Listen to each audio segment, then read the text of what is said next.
The most exciting race of the entire season just happened, and it was a sprint. Huh? I hate sprint races. Popular opinion, I know. Short weekend, short races, little entertainment. But today, Liberty Media has silenced me, because this sprint is the most exciting race that has taken place all year.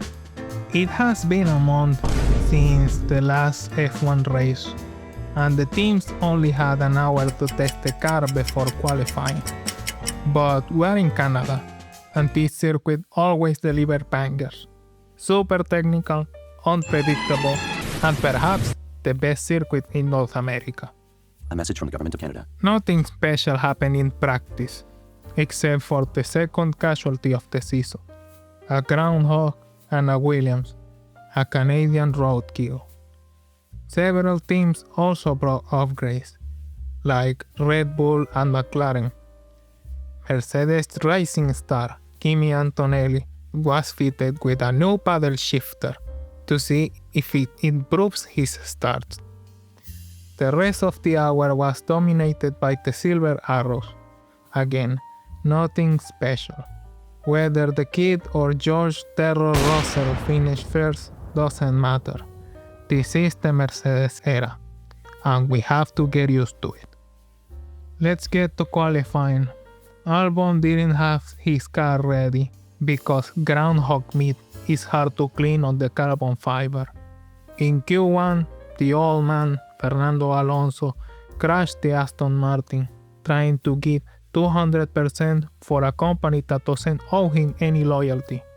Ironically, the trust fund kid, Lance Stroll, kept the Aston in one piece, and his employee of the month at Daddy's home. In Q3, we had a shootout between two teams, McLaren and Mercedes. The dictator, Max Verstappen, pulled off a fantastic time out of nowhere and had a chance.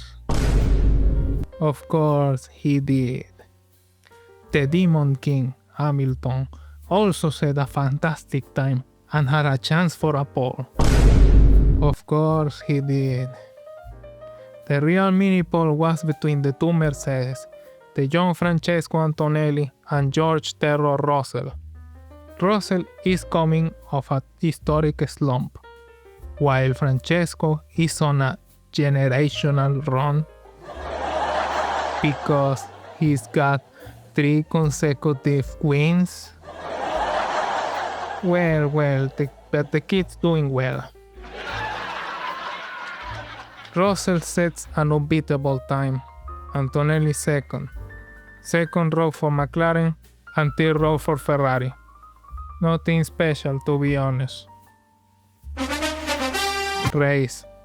The lights go out and the cars start.